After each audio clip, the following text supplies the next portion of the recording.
సుభాషితం నేర్చుకో నడవడికను మార్చుకో కార్యక్రమానికి మీ అందరికీ స్వాగతం.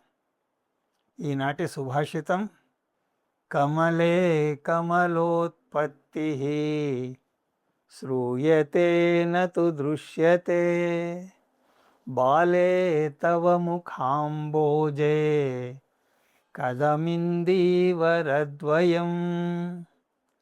ఈ శ్లోకం సంస్కృత సాహిత్యంలో అత్యంత ప్రసిద్ధమైనటువంటి చాటు శ్లోకం.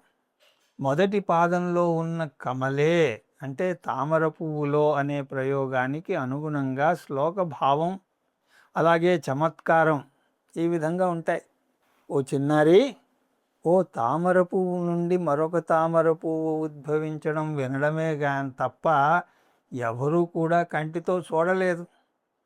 కానీ విచిత్రం ఏమిటంటే తామర పువ్వు వంటి నీ ముఖంలో ఒకటి కాదు, ఏకంగా 2 నల్ల కలవులు, నల్లటి కళ్ళు ఎలా మొలిచాయమ్మా అంటూ కావ్య చమత్కారం ఇక్కడ కవి సృష్టించాడు. ప్రకృతి నియమం ప్రకారం ఒక పువ్వులో మరొక పువ్వు పూయడం అన్నది అసాధ్యం. కానీ ఇక్కడ నాయిక ముఖాన్ని పద్మంలాగా, ఆమె విశాలమైనటువంటి నల్ల కళ్ళను ఇందీవరాలు అంటే నల్లని కలువలుగాను వర్ణిస్తూ కవి ఈ అతిశయోక్తిని, ఈ చమత్కారాన్ని సృష్టించాడు. పద్మంలో నల్ల కలువలు ఎలా వికసించాయో అని ఆశ్చర్యాన్ని ప్రకటిస్తూ ఆ నాయిక యొక్క కళ్ళ సౌందర్యాన్ని కవి అత్యంత రమణీయంగా వర్ణించాడు. ఇలాంటి రమణీయమైనటువంటి శ్లోకాలను మరిన్ని చూద్దాం.